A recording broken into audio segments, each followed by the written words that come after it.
नमस्कार, मी संदीप देसाई. बुलेटिनच्या सुरुवातीलाच आताच्या घडीची अतिशय महत्त्वाची मोठी बातमी आहे. तणाव कमी करण्यासाठी पाकचे पंतप्रधान इम्रान खान पंतप्रधान नरेंद्र मोदींना फोन करण्याची शक्यता आहे. सूत्रांनी न्यूज 18 नेटवर्कला ही माहिती दिली आहे. LOC वरील तणाव कमी व्हावा यासाठी इम्रान खान प्रयत्न करतायत, पण अनेक तज्ञ याकडे पाकिस्तानची शरणागती म्हणून बघतायत. त्यामुळे आता इम्रान खान खरंच पंतप्रधान नरेंद्र मोदींना फोन करणार का हे बघावं लागणार आहे. अधिक माहिती घेऊयात. आपल्या सोबत आपले प्रतिनिधी प्रशांत लीला रामदास आहेत. प्रशांत, कुठेतरी शांतता प्रस्थापित करण्यासाठी इम्रान खान नरेंद्र मोदींशी फोनवरून चर्चा करण्याची शक्यता वर्तवली जाते.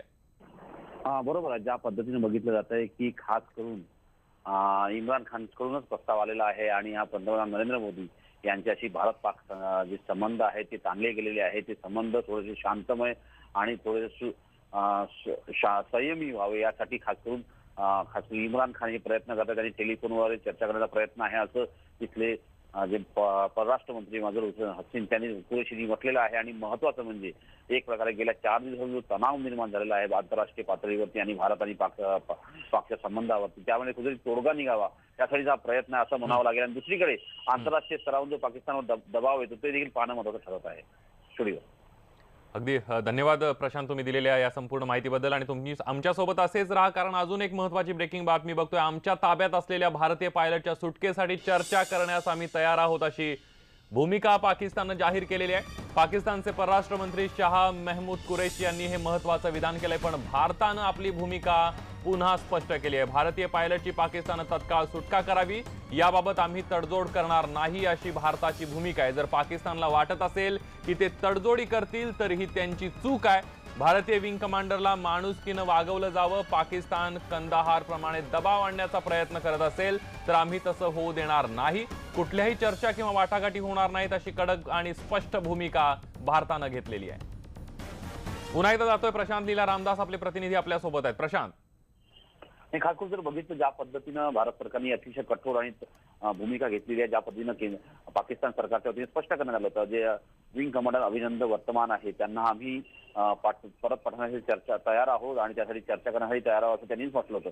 पण ज्या पद्धतीने भारत सरकारने भूमिका घेतली की जेनेवा कन्व्हेन्शन नुसार जेही युद्धबंदी असतात की त्यांना कुठल्याही चर्चेशिवाय सोडण्याच्या सूचनाच्या आणि त्याच्या प्रकारचा करार तुम्ही त्याच्यात स्वाक्षरी केलेली आहे. आणि ज्या पद्धतीने तुम्ही कंधारच्या वेळेस डिप्लोमॅसी केली होती त्या प्रकारचा आम्ही कुठलाही दबाव सहन करणार नाही असं देखील स्पष्ट सांगणार आहे. विंग कमांडर अभिनंदन वर्तमान यांना आपल्याला सोडावंच लागेल. आम्ही कुठलीही तडजोड करणार नाही, आम्ही कुठलीही चर्चा करणार नाही असं खडेबोल शब्दामध्ये पाकिस्तानला भारत सरकारने सुनावलेलं आहे. आणि त्याचमुळे असं होऊ शकतं की इम्रान खानना देखील आपली भूमिका थोडी बदलावी लागेल, जी चर्चेसाठी तयार झालेली आहे. आणि ज्या पद्धतीने आता माहिती मिळत आहे की होऊ शकतं इम्रान खानची जेव्हा मोदींसोबत चर्चा होती त्यावेळेस खास करून या सर्व याच्यावरती अभिनंदन वर्तमान असो किंवा आर्मीला जो फ्री हँड देण्यात या सगळ्या मुद्द्यांवरती चर्चा होईल आणि अभिनंदन वर्तमान लवकरात लवकर भारतात परत यावं यासाठी सगळे लोक प्रयत्न करत आहेत आणि त्याच प्रकारचे प्रार्थना देखील संपूर्ण देशभरात होत आहे. अगदी धन्यवाद प्रशांत, तुम्ही दिलेल्या या संपूर्ण माहितीबद्दल. आताची सगळ्यात महत्त्वाची बातमी आपण बघतोय. पाकच्या ताब्यामध्ये असलेल्या पायलटच्या सुटकेबद्दल चांगली बातमी येण्याची शक्यता आहे. भारतानं पाकिस्तानवर जबरदस्त दबाव आणल्याची सुद्धा माहिती मिळते. आताची सगळ्यात महत्त्वाची माहिती आहे, कालच्या घटनेमध्ये जो भारताचा पायलट फायटर विमानाचा पाकिस्तानच्या कब्जेमध्ये आहे त्याची लवकरच सुटका होण्याची शक्यता आहे. आणि ते आज संध्याकाळी तिन्ही दल आपण बघतोय पाकच्या ताब्यात असलेल्या पायलटच्या सुटकेबद्दल एक चांगली बातमी येण्याची शक्यता आहे. आणि भारताचा पाकिस्तानवर दबाव आणण्यासाठी भारत यशस्वी झालेला आपल्याला दिसतंय. आंतरराष्ट्रीय पातळीवर सगळ्यात महत्त्वाचं म्हणजे संपूर्ण जगभरामधून भारत पाकिस्तानवर दबाव आणण्यामध्ये यशस्वी झालेला आपल्याला पाहायला मिळतो. आणि आज संध्याकाळी तिन्ही दलांची पत्रकार परिषद होणार आहे आणि त्यामध्ये एक महत्त्वाची बातमी दिली जाण्याची शक्यता आहे. आपण बघतोय आताची सगळ्यात महत्त्वाची बातमी आहे, पाकच्या ताब्यात असलेल्या पायलटच्या सुटकेबद्दल चांगली बातमी येण्याची शक्यता आहे. भारतानं पाकिस्तानवर जबरदस्त अशा प्रकारचा दबाव आणलेला आणि पाकिस्तान कुठेतरी या सगळ्या भारताच्या आक्रमक भूमिकेपुढे नमताना दिसतोय. आज संध्याकाळी तिन्ही दलं आणि परराष्ट्र खात्याची पत्रकार परिषद होणार आहे. तिन्ही दलं आणि परराष्ट्र खात्याच्या पत्रकार परिषदेमध्ये महत्त्वाची घोषणा होण्याची शक्यता आहे आणि त्यामुळे एक चांगली बातमी येण्याची सुद्धा शक्यता वर्तवण्यात येते.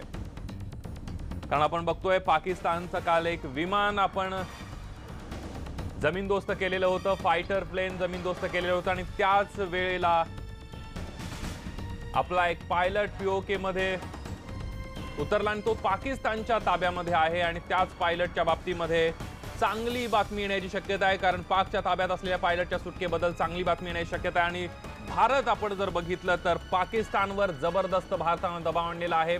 या सगळ्या भूमिकेमध्ये जगभरातून भारताला पाठिंबा मिळतोय आणि त्याचमुळे कुठेतरी पाकिस्तान नमती भूमिका घेतोय असं परिस्थिती निर्माण झाली आहे। ब्रिटन असेल, अमेरिका, जर्मनी, सौदी अरेबिया आणि जपाननं संपूर्ण आणि जाहीर पाठिंबा दिलेला आहे। त्यामुळं भारताची परिस्थिती जी आहे ती अधिक मजबूत झालेली आपल्याला पाहायला मिळते।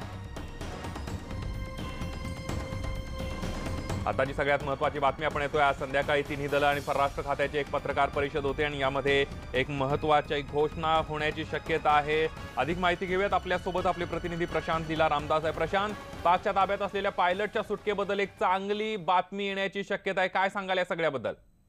बरोबर आहे. ज्या पद्धतीनं भारत आणि पाकिस्तानच्या संबंधावरती इम्रान खान आणि मोदींची चर्चा सुरू झालेली आहे आणि या संदर्भात प्रस्ताव आलेले आहे आणि त्यानंतर तिथले परराष्ट्र मंत्री कुरेशी यांनी जो प्रस्ताव दिलेला आहे, या सगळ्या पार्श्वभूमीवरती जी माहिती आपल्याला मिळत आहे की आता होऊ शकतं अभिनंदन वर्तमान हे लवकरात लवकर भारतात परत त्यासाठी प्रयत्न सुरू झालेले आहे आणि ज्या पद्धतीनं भारताची डिप्लोमॅसी आहे आणि भारताची जी तडजोड न करण्याची भूमिका आहे ती भूमिका पाकिस्तानला मान्य झाली असेल, त्याचमुळे या प्रकारचं असं म्हणता येईल की अभिनंदन वर्तमान जे आहे ते भारतात लवकरच करतील अशी ही आता आपल्याला म्हणावं लागेलच। अगदी धन्यवाद प्रशांत, तुम्ही दिलेल्या संपूर्ण माहितीसाठी।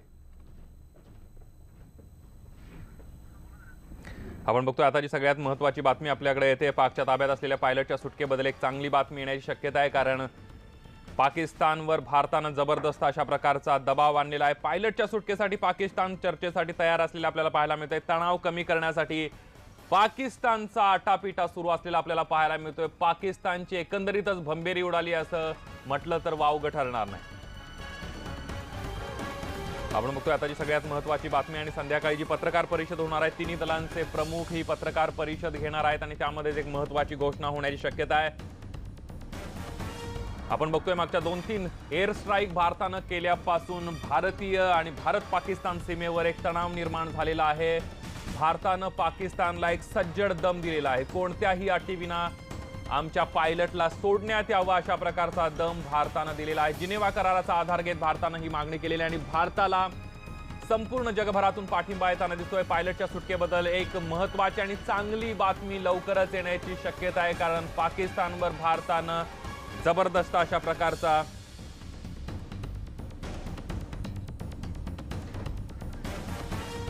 आणि आपल्यासोबत या सगळ्याबद्दल बोलण्यासाठी अरविंद गोखले आहेत। गोखले सर, कसं बघता येईल या सगळ्याकडे? पाकिस्तानवर आता दबाव अधिकच वाढत चाललेला आहे, पाकिस्तान शांततेसाठी आटापिटा करायला लागलाय।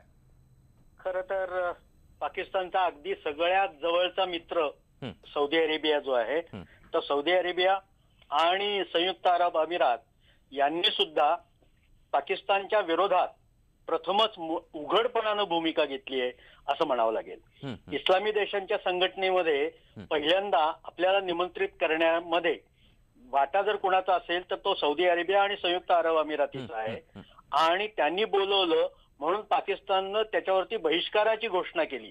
म्हणजे सुषमा स्वराज जर त्या organisation of Islamic nations, Islamic countries ला जर सुषमा स्वराज हजर राहणार असतील तर आम्ही त्याच्यावरती बहिष्कार घालू असं त्यांनी जाहीर केलेलं आहे। याचा अर्थच उघड आहे की भारत मुस्लिम नसताना सुद्धा त्याला बोलवलं आणि आमचा त्याला विरोध आहे। पहिल्यांदा 1969 मध्ये ज्या वेळेला ही संघटना स्थापन झाली त्यावेळेला भारताला पहिल्यांदा बोलवलेलं होतं। त्यावेळेचे पाकिस्तानचे अध्यक्ष जनरल याह्या खान यांनी आपलं निवासस्थानही मी सोडणार नाही जर भारत हजर राहणार असेल तर असं सांगितलं होतं।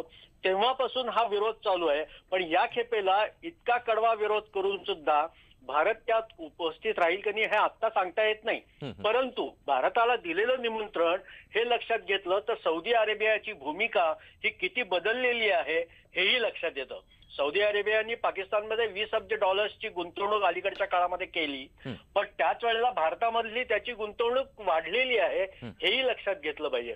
तेव्हा असं म्हणता येईल की पाकिस्तानचे जवळचे मित्र सुद्धा फिरलेले आहेत। चीनची भूमिका सुद्धा बदलते आहे, अगदी ती पूर्णपणानं बदलेल असं नाही, कारण संयुक्त राष्ट्रसंघाच्या सुरक्षा समितीतला जो ठराव आहे तो ठराव अजूनही एक मोठा अडथळा आहे, जो मौलाना मसूद अझहरला ग्लोबल टेररिस्ट ठरवायला नकार देतोय अजूनही सुद्धा. तर अगदी गोखले सर, आता जी सगळ्यात महत्वाची बातमी येते, तणाव निवळण्यासाठी इम्रान खान पायलटला सोडू शकतात अशी सुद्धा सूत्रांकडून माहिती मिळते. कसं बघता या सगळ्याकडे? आता इतकं दडपण वाढल्या असल्यानंतर त्यांच्याही हे लक्षात आलेलं आहे, पाकिस्तानच्याही हे लक्षात आलंय की हे फार काळ ताणण्यामध्ये अर्थ नाही तर पाकिस्तानची आजची जी अवस्था आहे ती आणखीन देशोधडीला लागतील आणि त्यातून निर्माण जे होईल, जो पाकिस्तान त्यांना नया पाकिस्तान जो इम्रान खानला बनवायचा आहे, तो नया पाकिस्तान तर जाऊ द्याच, पण हा भंगार पाकिस्तान निर्माण होईल ही भीती त्यांच्या मागे आहे. आणि त्यामुळे ते म्हणजे आता मी अगदी हा शब्दप्रयोग वापरत नाही, पण वस्तुस्थिती सांगते ती अशी की दाती तृण धरून ते शरण येत आहेत, अशी अवस्था आता तरी निर्माण झालेली दिसतीये. आणि त्यांना वर्धमानला परत पाठवावं लागेल आणि कदाचित पुढल्या 24 तासामध्येच त्याला परत केलं जाईल अशी शक्यता आहे. इम्रान खान आज मोदींशी प्रत्यक्ष बोलणार आहे फोनवरनं, याचा अर्थच तो आहे की ते थोडे मवाळ झालेत किंवा थोडे निवळायला लागलेत असं म्हणता येईल. अगदी गोखले सर, या सगळ्याच्या पार्श्वभूमीवर आपण जर बघितलं तर इम्रान खान यांनी सर्जिकल स्ट्राईक नंतर, एअर स्ट्राईक नंतर एकदा देशाशी संपर्क साधला. पुलवामा हल्ल्यानंतर भारतानं तंबी दिल्यानंतर परत एकदा पाकिस्तानला उद्देशून त्यांनी भाषण केलं होतं. कुठंतरी घाबरगुंडी उडालेली दिसते इम्रान खान यांची. नक्कीच घाबरगुंडी उडालेली आहे आणि भारतानं पहिल्या झटक्यात 12 विमानं पाठवून, मिराज विमानं पाठवून जर ही धुळजाण उडवली असेल तर पुढल्या काळामध्ये आणखीन काय घडेल हे त्यांना सांगता येणं म्हणजे त्यांच्या कल्पनेच्या बाहेरचं हे विश्व आहे असं म्हणावं लागेल. आणि त्यातून केलेली ही कारवाई पाकिस्तानला इतकी जड जाते आहे की या पुढल्या काळामध्ये जर भारताला उत्तर द्यायचं असेल तर ते कोणत्या तऱ्हेनं उत्तर देता येईल. म्हणजे त्यांचे जे लष्कर प्रमुख आहेत त्यांना सुद्धा आता अक्षरशः तोंडावरती बोट ठेवून गप्प बसावं लागतंय. याचा अर्थच असा आहे की पाकिस्तान हा म्हणजे नुसता बदललेला नाहीये तर घाबरलेला आहे, त्याची घाबरगुंडी उडाली आहे. तुम्ही शब्द वापरला अगदी बरोबर आहे आणि त्याच प्रत्युत्तर आपल्याला आता येतं. अगदी अरविंद सर, या सगळ्याच्या पार्श्वभूमीवर इम्रान खान यांच्याकडे किंवा पाकिस्तान लष्कराकडे आपले जे पायलट त्यांच्या ताब्यामध्ये आहेत ते सोडल्यानंतर तणाव निवळण्यासाठी त्यांना सोडायची स्ट्रॅटेजी त्यांची आहे आणि कुठेतरी शांतता पुन्हा एकदा प्रस्थापित करायची. पण यानंतर भारताची रणनीती आणि भूमिका काय असू शकते? यानंतरची नुसतं पायलटला सोडून चालणार नाहीये. खरं सांगितलं तर असं म्हणजे तो ग्लोबल टेररिस्ट जर मौलाना मसूद अझहर ठरला तर या पुढल्या काळामध्ये आपल्यावरती हल्ला करणारा जैश ए मोहम्मदचा प्रमुख मौलाना मसूद अझहर याला आपल्या हवाली करावं लागेल. हे या पुढचं पाऊल असेल. नाही तर अरुण जेटली ज्याप्रमाणे म्हणाले त्याप्रमाणे त्याला फरफटत आणावं लागेल आणि ते भारत आणू शकतो याची कुठेतरी त्यांना एक बोच निर्माण झाली असावी अशी शक्यता आहे. अगदी अरविंद सर, या सगळ्यामध्ये आपण बघितलं की आता कुठेतरी जगाला पण कळलेलं आहे की पाकिस्तान हा दहशतवादाचा पोशिंदा आहे, कारण भारतानं हल्ला केला दहशतवाद्यांवर आणि राग आला पाकिस्तान लष्कराला, पाकिस्तान सरकारला. बरोबर. म्हणजे कुठेतरी आता जगभरामध्ये पाकिस्तान उघडा पडलाय. पाकिस्तान निश्चितपणाने उघडा पडलेला आहे. संयुक्त राष्ट्रसंघाच्या सुरक्षा समितीतले 10 बिनकायम सदस्य आणि 5 कायम सदस्य, त्यातला एक चीन वगळला तर 14 सदस्य आपल्या बाजूने उभे राहतात. चीनची ही भूमिका ही आतापर्यंत डळमळीत होती, पण आता तोही त्या दिशेने येऊ लागलेला आहे असं दिसतं. वरकरणी का होईना, पण त्यांना त्या ठरावाला म्हणजे जैश ए मोहम्मदने केलेल्या हल्ल्याचा तीव्र निषेध करायला चीनचा पाठिंबा मिळतो. हे एक त्या दृष्टीनं सकारात्मक पाऊल आहे असं म्हणावं लागेल आणि कदाचित चीन पुढल्या काळामध्ये बदलू शकेल, कारण चीनला भारताबरोबरचा ट्रेड हा महत्वाचा वाटतो. हेही एक त्याचं कारण. अगदी धन्यवाद गोखले सर, तुम्ही केलेल्या या सविस्तर विश्लेषणाबद्दल. आपण बघतोय की भारतीय पायलट जो पाकिस्तानच्या ताब्यामध्ये आहे त्याच्या सुटकेविषयी एक चांगली बातमी लवकरच येऊ शकते, कारण शांतता प्रस्थापित करण्यासाठी, तणाव निवळण्यासाठी इम्रान खान भारतीय पायलटला सोडण्याची शक्यता वर्तवण्यात येते. सूत्रांकडून अशा प्रकारची माहिती मिळते. एक छोटासा ब्रेक घेऊन पुन्हा परतूया. पहा फक्त न्यूज 18 लोकमत.